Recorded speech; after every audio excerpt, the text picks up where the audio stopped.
கிறிஸ்துவுக்குள் பிரியமானவர்களே, கிறிஸ்துவுக்குள் நண்பர்களே, சகோதரரே, சகோதரிகளே, நம்ம இன்னிலிருந்து ஒவ்வொரு நாளும் வேத வசனத்தை ஆரம்பிக்கிறதுக்கு முன்னாடி ஒரு சிறிய ஜெபம் பண்ணிட்டு ஸ்டார்ட் பண்ணலாம் அப்படிங்கிற ஒன்று ஆண்டவர் என் இருதயத்தில் கொடுத்தாரு.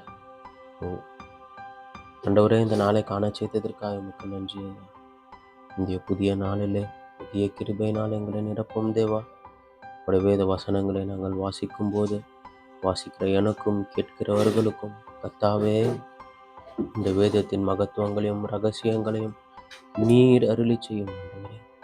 நீர் சொல்லாம உம்மை பற்றி நாங்கள் தெரிந்து கொள்ள முடியாது. நீர் வெளிப்படுத்தாம உம்முடைய வேதத்தின் ரகசியங்களை புரிந்து கொள்ள எங்களால் முடியாது. எங்களோடு பேசும் நாள் முழுவதும் எங்களோடு எங்களை காத்துக்கொள்ளுங்கள். சட்டை நிழல் எங்களை மூடி மறைத்துக் கொண்டு வழியில் பாதுகாத்துக் கொள்ளும். இயேசுவின் நாமத்தில் ஜெபிக்கிறேன் பிதாவே, ஆமென், ஆமென். உபாகமம் 9ஆம் அதிகாரம். இஸ்ரவேலே கேள், நீ இப்பொழுது யோர்தானை கடந்து உன்னிலும் ஜனம் பெருத்ததும் பலத்ததுமான ஜாதிகளை துரத்தி வானத்தை அளாவிய மதில் சூழ்ந்த பெரிய பட்டணங்களை பிடித்து ஏனாக்கின் புத்திரராகிய பெரியவர்களும் நெடியவர்களுமான ஜனங்களை துரத்திவிடப் போகிறார். இவர்கள் செய்தியை நீ அறிந்து ஏனாக் புத்திரருக்கு முன்பாக நிற்பவன் யார் என்று சொல்லப்படுவதை நீ கேட்டிருக்கிறாய். உன் தேவனாகிய கர்த்தர் உனக்கு முன்பாக கடந்து போவார் என்பதை இன்று அறிய கடவாய். அவர் பட்சிக்கிற அக்கினியைப் போல அவர்களை அழிப்பார். அவர்களை உனக்கு முன்பாக விழப்பண்ணுவார். இவ்விதமாய் கர்த்தர் உனக்கு சொன்னபடியே நீ அவர்களை சீக்கிரமாய் துரத்தி அவர்களை அழிப்பாய். உன் தேவனாகிய கர்த்தர் அவர்களை உனக்கு முன்பாக துரத்துகையே நீ உன் இருதயத்தில் என் நீதி நிமித்தம் இந்த தேசத்தை சுதந்திரித்துக் கொள்ளும்படி கர்த்தரனை அழைத்து வந்தார் என்று சொல்லாயாக. அந்த ஜாதிகளுடைய ஆகாமியத்தின் நிமித்தம் கர்த்தர் அவர்களை உனக்கு முன்பாக துரத்தி விடுகிறார். உன் நீதியின் நிமித்தமும் உன் இருதயத்தினுடைய உத்தமத்தின் நிமித்தமும் நீ அவர்கள் தேசத்தை சுதந்திரிக்கும்படி பிரவேசிப்பதில்லை. அந்த ஜாதிகளுடைய ஆகாமியத்தின் நிமித்தமும் அவர்கள் ஈசாக்கு யாக்கோபு என்னும் உன் பிதாக்களுக்கு கர்த்தர் ஆணையிட்டு சொன்ன வார்த்தையை நிறைவேற்றும்படியாகவும் உன் தேவனாகிய கர்த்தர் அவர்களை உனக்கு முன்பாக துரத்தி விடுகிறார். ஆகையால் உன் நீதி நிமித்தம் உன் தேவனாகிய கர்த்தர் உனக்கு அந்த நல்ல தேசத்தை சுதந்திரிக்க கொடார் என்பதை அறிய கடவாய். நீ வணங்கா கழுத்துள்ள ஜனம், நீ வனாந்திரத்தில் உன் தேவனாகிய கர்த்தருக்கு கடும் கோபம் உண்டாக்கினதை நினை, அதை மறவாயாக. நீங்கள் எகிப்து தேசத்திலிருந்து புறப்பட்ட நாள் முதல் இவ்விடத்தில் வந்து சேரும் மட்டும் கர்த்தருக்கு விரோதமாய் கலகம் பண்ணினீர்கள். ஓரேபிலும் நீங்கள் கர்த்தருக்கு கடும் கோபம் உண்டாக்கினதினால் கர்த்தர் உங்களை அழிக்கத்தக்கதான உக்கிரம் கொண்டார். கர்த்தர் உங்களோட பண்ணின உடன்படிக்கை பலகைகளாகிய கற்பலகைகளை பெற்றுக்கொள்ளும்படி நான் மலையில் ஏறின போது 40 நாள் இரவும் பகலும் மலையில் தங்கி அப்பம் புசியாமலும் தண்ணீர் குடியாமலும் இருந்தேன். அப்பொழுது தேவனுடைய விரலினால் எழுதியிருந்த 2 கற்பலகைகளை கர்த்தரிடத்தில் ஒப்புக் கொடுத்தார். சபை கூடியிருந்த நாளில் கர்த்தர் மலையிலே அக்கினியின் நடுவில் இருந்து உங்களுடனே பேசின வார்த்தைகளின்படி அவைகளில் எழுதியிருந்தது. இரவும் பகலும் 40 நாள் முடிந்து கர்த்தர் எனக்கு அந்த உடன்படிக்கையின் 2 கற்பலகைகளை கொடுக்கிற போது கர்த்தரனை நோக்கி, நீ எழுந்து சீக்கிரமாய் விடம் விட்டு இறங்கி போ. நீ எகிப்திலிருந்து அழைத்து கொண்டு வந்த உன் ஜனங்கள் தங்களை கெடுத்து கொண்டார்கள். நான் அவர்களுக்கு விதித்த வழியை அவர்கள் சீக்கிரமாக விட்டு விலகி வார்ப்பிக்கப்பட்ட விக்கிரகத்தை தங்களுக்கு உண்டாக்கினார்கள் என்றார். இன்னும் கர்த்தர் என்னை நோக்கி, இந்த ஜனங்களை பார்த்தேன், அது வணங்கா கழுத்துள்ள ஜனம். ஆகையால் நான் அவர்களை அழித்து அவர்கள் பேரை வானத்தின் கீழ் அற்றுப்போக பண்ணும்படி நீ என்னை விட்டுவிடு. அவர்களை பார்க்கிலும் முன்னே பலத்ததும் ஜனம் பெருத்ததுமான ஜாதி ஆக்குவேன் என்றார். அப்பொழுது நான் திரும்பி மலையிலிருந்து இறங்கினேன். மலையானது அக்கினி பற்றி எரிந்து கொண்டிருந்தது. உடன்படிக்கையின் 2 பலகைகளும் என் 2 கைகளில் இருந்தது. நான் பார்த்தபோது, நீங்கள் உங்கள் தேவனாகிய கர்த்தருக்கு விரோதமாக பாவம் செய்து வார்ப்பிக்கப்பட்ட கன்றுக்குட்டியை உங்களுக்கு உண்டாக்கி கர்த்தர் உங்களுக்கு விதித்த வழியை சீக்கிரமாய் விட்டு விலகினதை கண்டேன். அப்பொழுது நான் என் 2 கைகளிலும் இருந்த அந்த 2 பலகைகளையும் ஓங்கி எறிந்து அவைகளை உங்கள் கண்களுக்கு முன்பாக உடைத்து போட்டேன். கர்த்தரை கோபப்படுத்துவதற்கு நீங்கள் அவருடைய சமூகத்தில் பொல்லாப்பு செய்து நடப்பித்த உங்களுடைய சகல பாவங்கள் நிமித்தமும் நான் கர்த்தருக்கு முன்பாக முன்போல இரவும் பகலும் 40 நாள் விழுந்து கிடந்தேன். நான் அப்பம் புசிக்கவும் இல்லை, தண்ணீர் குடிக்கவும் இல்லை. கர்த்தர் உங்களை அழிக்கும்படி உங்கள் மேல் கொண்டிருந்த கோபத்திற்கும் உக்கிரத்திற்கும் பயந்திருந்தேன். கர்த்தர் அந்த முறையும் என் மன்றாட்டை கேட்டார். ஆரோன் மேலும் கர்த்தர் மிகவும் கோபம் கொண்டு அவனை அழிக்க வேண்டும் என்றிருந்தார். அப்பொழுது ஆரோனுக்காகவும் விண்ணப்பம் பண்ணினேன். உங்கள் பாவக்கிரியையாகிய அந்த கன்றுக்குட்டியை நான் எடுத்து அக்கினியில் எடுத்து அதை நொறுக்கி தூளாய் போக மட்டும் மறைத்து அந்த தூளை மலையிலிருந்து ஓடுகிற ஆற்றிலே போட்டுவிட்டேன். தபேராவிலும் மாசாவிலும் கிப்ரோத் அத்தாவிலும் கர்த்தருக்கு கடும் கோபம் உண்டாக்கினீர்கள். நீங்கள் போய் நான் உங்களுக்கு கொடுத்த தேசத்தை சுதந்திரித்துக் கொள்ளுங்கள் என்று கர்த்தர் காதேஸ் பர்னேயாவிலிருந்து உங்களை அனுப்புகையிலும், நீங்கள் உங்கள் தேவனாகிய கர்த்தரை விசுவாசியாமலும் அவருடைய சத்தத்துக்கு செவி கொடாமலும் அவருடைய வாக்குக்கு விரோதமாய் கலகம் பண்ணினீர்கள்.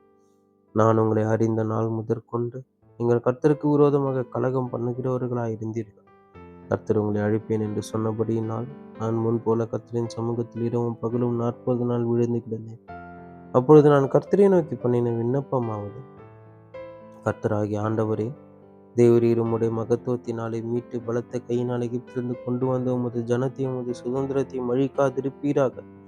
கர்த்தர் அவர்களுக்கு வாக்குத்தத்தம் பண்ணியிருந்த தேசத்தில் அவர்களை பிரவேசிக்க பண்ணக்கூடாமற் போனபடியினாலும் அவர்களை வெறுத்தபடியினாலும் அவர்களை வனாந்திரத்தில் கொன்று போடும்படிக்கே கொண்டு வந்தார் என்று நாங்கள் விட்டு புறப்பட்டும் நீர் செய்த தேசத்தின் குடிகள் சொல்லாதபடிக்கு தேவரீர் இந்த ஜனங்களின் முரட்டாட்டத்தையும் இவர்கள் ஆகாமியத்தையும் இவர்கள் பாவத்தையும் பாராமல் உமது தாசராகிய ஆபிரகாம், ஈசாக்கு, யாக்கோபு என்பவர்களை நினைத்தருளும். நீர் உமது மகா பலத்தினாலும் ஓங்கிய புயத்தினாலும் புறப்பட பண்ணின இவர்களும் உமது ஜனமும் உமது சுதந்திரமுமாய் இருக்கிறார்களே என்று விண்ணப்பம் பண்ணினேன். உபாகமம் 10ஆம் அதிகாரம்.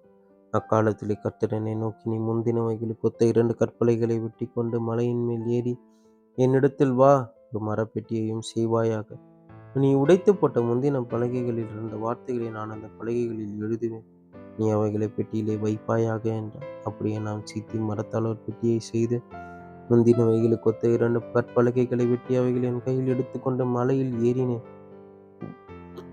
முன்னே சபை கூடி வந்த நாளில் கர்த்தர் மலையில் அக்கினியின் நடுவிலிருந்து உங்களுக்கு விளம்பின 10 கற்பனைகளையும் அவர் முன் எழுதியிருந்த பிரகாரம் அந்த பலகைகளில் எழுதி அவைகளை என்னிடத்தில் தந்தார். அப்பொழுது நான் திரும்பி மலையிலிருந்து இறங்கி அந்த பலகைகளை நான் செய்த பெட்டியிலே வைத்தேன். கர்த்தர் எனக்கு கட்டளையிட்டபடியே அவைகளை அதிலே வைத்திருக்கிறது. பின்பு இஸ்ரவேல் புத்திரர் பெனேயாக்கானுக்கு அடுத்த பெரோத்திலே இருந்து மெஸ்ஸேராவுக்கு பிரயாணம் பண்ணினார்கள். அங்கே ஆரோன் மரித்து அடக்கம் பண்ணப்பட்டான். அவன் ஸ்தானத்தில் அவன் குமாரனாகிய எலியாசார் ஆசாரியன் ஆனான். அங்கிருந்து குத்கோதாவுக்கும் குத்கோதாவிலிருந்து ஆறுகள் உள்ள நாடாகிய யோத்பாத்துக்கும் பிரயாணம் பண்ணினார்கள். அக்காலத்தில் கர்த்தருடைய உடன்படிக்கை பெட்டியை சுமப்பதற்கும் இந்நாள் வரைக்கும் நடந்து வருகிறது போல கர்த்தருடைய சந்நிதியில் நின்று அவருக்கு ஆராதனை செய்வதற்கும் அவர் நாமத்தை கொண்டு ஆசீர்வதிப்பதற்கும் கர்த்தர் லேவியின் கோத்திரத்தை பிரித்தெடுத்தார். ஆகையால் லேவிக்கு அவன் சகோதரருடைய பங்கும் சுதந்திரமும் இல்லை. உன் தேவனாகிய கர்த்தரே அவனுக்கு சொன்னபடி கர்த்தரே அவனுக்கு சுதந்திரம். நான் முந்தின பிரகாரமாக 40 நாள் இரவும் பகலும் மலையில் இருந்தேன். கர்த்தர் அந்த முறையும் என் மன்றாட்டை கேட்டு உன்னை அழிக்காமல் விட்டார். கர்த்தர் என்னை நோக்கி, நான் கொடுப்பேன் என்று அவர்களுக்கு பிதாக்களுக்கு ஆணையிட்ட தேசத்தில் அவர்கள் பெயரை சுதந்திரித்துக் கொள்ளும்படி நீ எழுந்து ஜனத்திற்கு முன்பாக பிரயாணப்பட்டு போ என்றார். இப்பொழுதும் இஸ்ரவேலே, நீ உன் தேவனாகிய கர்த்தருக்கு பயந்து அவர் வழிகளில் எல்லாம் நடந்து அவரிடத்தில் அன்பு கூர்ந்து உன் முழு இதயத்தோடும் உன் முழு ஆத்மாவோடும் உன் தேவனாகிய கர்த்தரை சேவித்து நான் இன்று உனக்கு கற்பிக்கிற கர்த்தருடைய கற்பனைகளையும் அவருடைய கட்டளைகளையும் உனக்கு நன்மை உண்டாகும்படி கைக்கொள்ள வேண்டும் என்பதையே அல்லாமல் வேறு எதை உன் தேவனாகிய கர்த்தர் உன்னிடத்தில் கேட்கிறார். இதோ வானங்களும் வானாதி வானங்களும் பூமியும் அதிலுள்ள யாவும் உன் தேவனாகிய கர்த்தருடையவை. ஆனாலும் கர்த்தருடன் பிதாக்கள் மேல் அன்பு கூறும் பொருட்டு அவர்களிடத்தில் பிரியம் வைத்து அவர்களுக்கு பின் அவர்களுடைய சந்ததியாகிய உங்களை இந்நாளில் இருக்கிறபடியே சகல ஜாதிகளுக்குள்ளும் தமக்கென்று தெரிந்து கொண்டார். ஆகையால் நீங்கள் இனி உங்கள் பிடரியை கடினப்படுத்தாமல் உங்கள் இருதயத்தில் உன்னித்தொலை விருத்த சேதனம் பண்ணுங்கள். உங்கள் தேவனாகிய கர்த்தர் தேவாதி தேவனும் கர்த்தாதி கர்த்தரும் மகத்துவமும் வல்லமையும் பயங்கரமுமான தேவனுமாய் இருக்கிறார். அவர் பட்சபாதம் பண்ணுகிறவரும் அல்ல, பரிதானம் வாங்குகிறவரும் அல்ல. அவர் திக்கற்ற பிள்ளைக்கும் விதவைக்கும் நியாயம் செய்கிறவரும் அந்நியன் மேல் அன்பு வைத்து அவனுக்கு அன்னவஸ்திரம் கொடுக்கிறவருமாய் இருக்கிறார். நீங்களும் எகிப்து தேசத்தில் அந்நியராய் இருந்தபடியால் அந்நியரை சிநேகிப்பீர்களாக. உன் தேவனாகிய கர்த்தருக்கு பயந்து அவரை சிநேகித்து அவரை பற்றி கொண்டிருந்து அவருடைய நாமத்தை கொண்டு ஆணையிடுவாயாக. அவரே உன் புகழ்ச்சி. உன் கண் கண்ட இந்த பெரிய பயங்கரமான காரியங்களை உன்னிடத்தில் செய்த உன் தேவன். அவரே, உன் பிதாக்கள் 70 பேராய் எகிப்துக்குப் போனார்கள். இப்பொழுதோ உன் தேவனாகிய கர்த்தர் உன்னை திரட்சியிலே வானத்தின் நட்சத்திரங்களைப் போலாக்கினார் என்பதே. ஆமென். ஆமென்.